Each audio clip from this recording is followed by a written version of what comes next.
जय श्री राम। नमस्कार मित्रों, मैं अनिल दीक्षित आप सबका स्वागत करता हूं अपने YouTube चैनल मानस मराल पर। आपका स्नेह हमें लगातार प्राप्त होता है, इससे हमें अपने इस एपिसोड को चलाने में बड़ी मदद मिल रही है और मुझे शक्ति भी प्राप्त हो रही है। गोस्वामी तुलसीदास जी ने रामचरितमानस को स्वांता सुखाय तो कहकर लिखा, किंतु ये स्वांता सुखाय बड़ा व्यापक संदर्भ को लेकर लिखा गया है। उनका अंतःकरण सीमित नहीं था। गोस्वामी तुलसीदास जी का अंतःकरण एक समुद्र की तरीके से विशाल था और उसकी गहराई भी थी। शायद इसीलिए वो इस बात को लिख पा रहे हैं और इस ग्रंथ को सर्वसाधारण के लिए सुलभ करा पा रहे हैं। राम कथा मंदाकिनी चित्रकूट चित चारु तुलसी सुबह स्नेह बन सी रघुवीर बिहार। राम कथा जो है वो मंदाकिनी नदी की तरह है और जो चित्रकूट है वो भगवान का चित्त है, जिसके अंदर भगवान श्री राम विहार कर रहे हैं, विचरण कर रहे हैं। अब हमें देखना होगा कि मंदाकिनी नदी जो है उसका आगमन कैसे हुआ।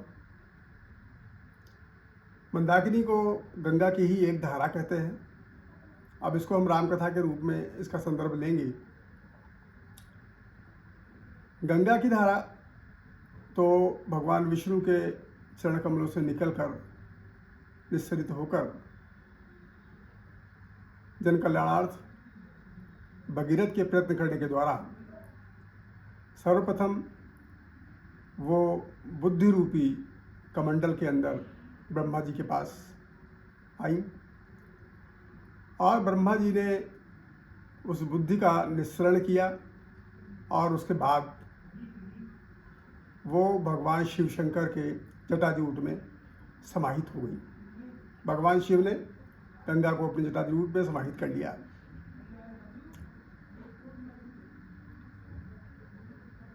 तो हम ये देखेंगे कि भगवान शिव अगर चाहते तो ये गंगा को अपने जटाजूट में समाहित न करके वो सीधे इसको धरती पर आने देते, लेकिन उन्होंने ऐसा नहीं किया। तो ज्ञान जो होता है उसको हमें पूरी तरीके से अपने मस्तिष्क में धारण कर लेना चाहिए, इसका ये अभिप्राय हम ले सकते हैं। क्योंकि अगर हम इसको इसी तरीके से यथा सुना उसको उसी प्रकार से जाने दिया, बह जाने दिया, तो फिर हमारे पास क्या रह जाएगा। तो हमें बड़ी गंभीरता के साथ इसको ग्रहण करना चाहिए। तो वो गंगा जो है वो भगीरथ के प्रयत्न करने के बाद भगवान शिव ने फिर उसकी एक धारा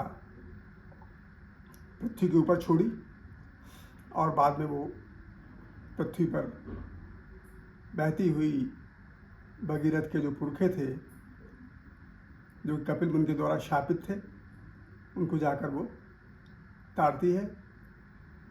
इस प्रकार से उसका कल्याण होता है, लेकिन उसके बाद से वो निरंतर बहती रहती है। ये जो मंदाकिनी धारा है ये सुरसरी का ही एक रूप है। सुरसरी धारी नाम मंदाकिनी, जो सब पातक पोतक ढाकिनी।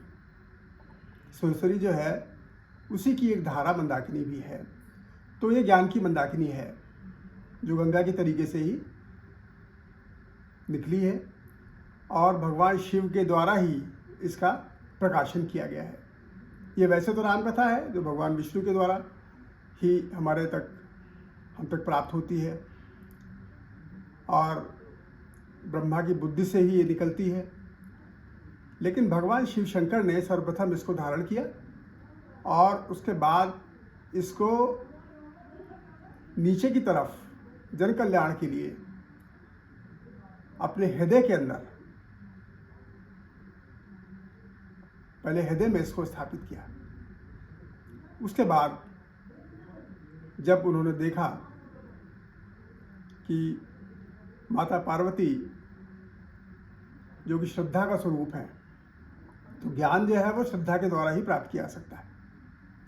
माता पार्वती श्रद्धा है, इसीलिए भगवान शिव ने श्रद्धा को ये कथा सुनाई और उन्होंने विश्वासपूर्वक इस कथा को सुना, धैर्यपूर्वक इस कथा को सुना और इसको पूरी तरीके से सार्थक किया। इसी प्रकार से ये जो मंदाकिनी नदी है, इसका प्राकट्य अनुसुईया सती के द्वारा किया गया, ऐसा ही कथानक है। अनुसुईया का तात्पर्य ये है जो असूया ना हो, यानी किसी के दूसरों के दोषों को जो नहीं देखता है। दूसरों को देखना असूया प्रवृत्ति है, दोषों को ना देखना ये अनुसूया प्रवृत्ति है। तो अगर हमारे अंदर इस प्रकार का गुण उत्पन्न हो जाए कि हम दूसरे के दोषों को देखना ही समाप्त कर दें, तभी हम ज्ञान रूपी गंगा को, मंदाकिनी को प्रकट कर सकते हैं। ये भी जन कल्याण की भावना से ही किया गया था, इसमें कोई स्वार्थ की भावना नहीं थी। इसीलिए इस कथानक को मंदाकिनी के माध्यम से व्यक्त किया गया है। और हमारे चित्त को इतना एकाग्र होना चाहिए कि अगर भगवान श्री राम सीता के साथ इसमें विहार करना चाहेंगे तो इसको बड़ा ही निर्मल भी होना चाहिए। इसको ऐसा होना चाहिए कि लगातार हम इसको ग्रहण भी कर सकें, इसको व्यर्थ न जाने दें, इसको हम कंठाग्र करें, कंठस्थ करें और समय आने पर हम दूसरों को भी इसका लाभ प्रदान करें। इस प्रकार से गोस्वामी तुलसीदास जी ने राम कथा को गंगा की ही एक धारा बताते हुए जन कल्याण के निमित्त इसका प्रचार प्रसार किया और उन्होंने चाहा कि इससे कलयुग के जितने भी अल्पज्ञ लोग हैं या जो दोष से संपन्न, दोष से जिनके जीवन का प्रारंभ हुआ है या जो दोषों से परिपूर्ण हैं, उन सबको पूरी तरीके से लाभान्वित करने के लिए, उनकी मन स्थिति को ठीक करने के लिए, उनके मनोरोगों को समाप्त करने के लिए इस कथा को उन्होंने कहा है। और इस प्रकार से ये कथा वो अयोध्या में रहकर प्रारंभ करते हैं।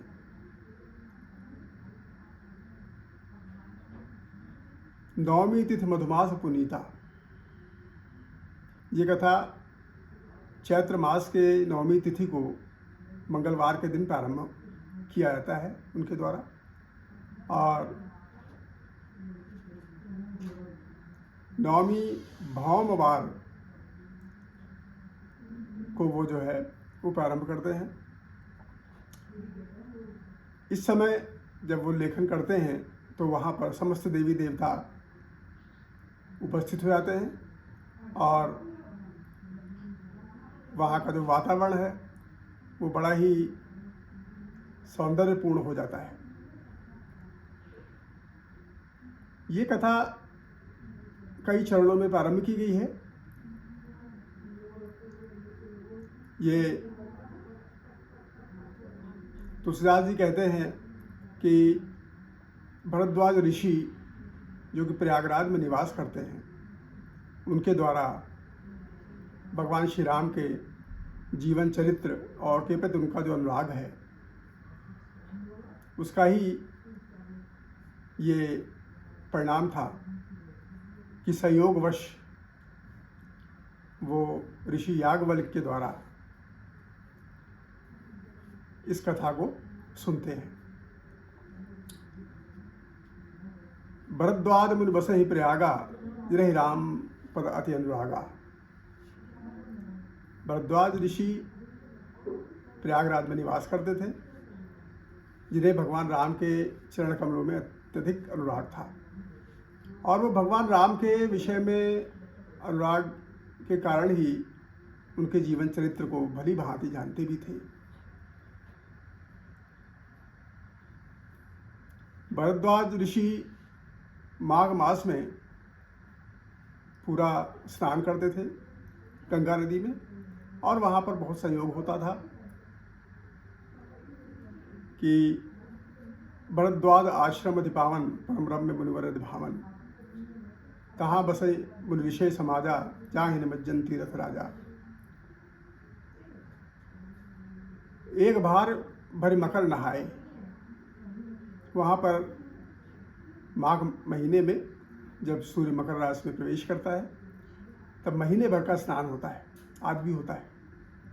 एक बार की बात है, वहाँ पर मकर में महीने भर स्नान करने के पश्चात जो ऋषिगण थे, वो भगवान राम के तत्व ज्ञान, ब्रह्म, जीव इत्यादि के विषय में जो निरूपण होते हैं, उन सब की विवेचना करने के पश्चात वहाँ से वो चलने लगते हैं धीरे धीरे करके। इस प्रकार जब ये स्थिति पैदा हुई, लोग स्नान करने के बाद जाने लगे, तो ऋषि याज्ञवल्क्य के चरण कमलों को वो भरद्वाज ऋषि ने रोक पकड़ लिया और उनसे निवेदन करने लगे कि हे गुरु जी, आप यहाँ पर कुछ समय के लिए ठहर जाइए, क्योंकि मुझे आपसे भगवान श्री राम की कथा संपूर्ण रूप से सुननी है। तो याज्ञवल्क्य ऋषि ने भरद्वाज के इस कथन को ये कह के स्वीकार कर लिया कि वैसे तो तुम बहुत ज्ञानी हो, प्रकांड विद्वान हो, और भगवान राम के जीवन चरित्र के बारे में पूर्णतया अवगत हो, लेकिन कुछ चतुराई के साथ तुम इस कथा को सुनना चाहते हो, तो मैं निश्चित रूप से तुमको इसका अधिकारी मानता हूँ और इस कथा को जरूर सुनाऊंगा। राम कथा के अधिकारी होने के नाते ही इस कथा को सुनाया जाना चाहिए, क्योंकि राम की कथा वही सुन सकता है जिसके अंदर सत्संगति होगी, जिसके अंदर ज्ञान को प्राप्त करने की एक आकुलता होगी, बेचैनी होगी, वह इस कथा को समझ सकता है। प्रत्येक व्यक्ति को कथा नहीं सुनानी चाहिए, इसके बारे में बहुत निषेध भी किए गए हैं, इसके अंदर वर्णन आते हैं बहुत सारे। भरद्वाज ऋषि भगवान राम के विषय में जो प्रश्न करते हैं, वो ये कहते हैं कि भगवान राम क्या वही है दशरथ सुत जिन्होंने रोष में आकर रावण का वध किया अपनी स्त्री के कारण, या कोई और है, या जिनको कि ब्रह्म कहा जाता है, या जिनको कि कण कण में व्याप्त बताया जाता है। तो वो इसकी एक व्याख्या चाहते थे और ये चाहते थे कि इसका पूरी तरीके से विश्लेषण किया जाए। तो ये समस्या उनके सामने रख दी। याज्ञवल्क्य ऋषि को चूँकि काकभुसुंडी के द्वारा समस्त ज्ञान प्राप्त हो चुका था, इसलिए उनको सामर्थ्य प्राप्त था, वो पूरी तरीके से सक्षम थे, भगवान राम के जीवन को वो अच्छी तरीके से समझते थे, उन्होंने अनुभव किया था, उन्होंने उनका दर्शन किया था, इसलिए वो इस कथा को कहने में पूरी तरीके से अपने को समर्थ पा रहे थे, और उन्होंने वो कथा पूरी तरीके से भरद्वाज ऋषि को सुनाई, जो हमारे सामने तुलसीदास जी प्रस्तुत करते हैं। ये कथा सर्वप्रथम याज्ञवल्क्य ऋषि जो है ये सुना रहे हैं, और इसके कथानक में भगवान शिव का प्रसंग आता है। एक बार त्रेता युग माही, शंभु गए कुंभज ऋषि पाही। त्रेता युग का प्रसंग है त्रेता काल में भगवान शिव माता पार्वती को लेकर कैलाश पर्वत से कुंभद ऋषि अर्थात अगस्त ऋषि के आश्रम में दक्षिण में जाते हैं। अगस्त ऋषि भी करतलगत आमलक समाना, जिस तरीके से एक आंवले का जो फल है वो हाथ में रखा हो तो उसको व्यक्ति को पूरा दिखाई पड़ता है, इसी प्रकार से वो भूत, भविष्य और वर्तमान तीनों कालों को जानने वाले थे अगस्त ऋषि। भगवान शिव अगस्त ऋषि के पास कई दिन रहकर उनके द्वारा भगवान राम की कथा को वो सुन रहे थे और उसका लाभ प्राप्त कर रहे थे। माता सती और भगवान शिव दोनों लोगों ने इस कथा को खूब मन से सुना। सुनने के पश्चात वो वहाँ से आज्ञा प्राप्त करके अगस्त ऋषि की चलने लगते हैं। और इसी बीच में एक प्रसंग आता है कि भगवान राम का अवतरण हो चुका होता है। संसार को पापों से मुक्त करने के लिए और इस धरती को दैत्यों, दानवों से, असुरों से मुक्त करने के लिए उन्होंने अपना अवतार लिया हुआ था और वो अपनी लीला को कर ही रहे थे, प्रारंभ कर ही रहे थे। तो भगवान शिव ने देखा कि माता सीता का हरण हो चुका था और उस हरण के वियोग में भगवान राम लता, पुष्प, वटवृक्षों, पक्षियों और हे खगमग हे मधुकर श्रेणी तुम देखिए सीता मगनैनी ये करते हुए वो निकल रहे थे। इसी बीच भगवान शिव ने भगवान राम को उस अवस्था में देखा और ये अंदर ये अनुभव किया कि प्रभु कैसी लीला कर रहे हैं, जिनको किसी प्रकार का मोह नहीं व्याप्त होता है, आज वो कैसे मोहित होकर कितना सुंदर नाटक कर रहे हैं। इसी दशा में उन्होंने भगवान राम को देखकर पुलकित होकर आगे बढ़कर ये भी सोचते हुए कि कहीं सती इसको देख न ले, इस प्रकार के दृश्य को भगवान राम को प्रणाम किया, मन से प्रणाम किया और आगे चल दिए। अब इसको हम और आगे अगले एपिसोड में विस्तार से बताएंगे।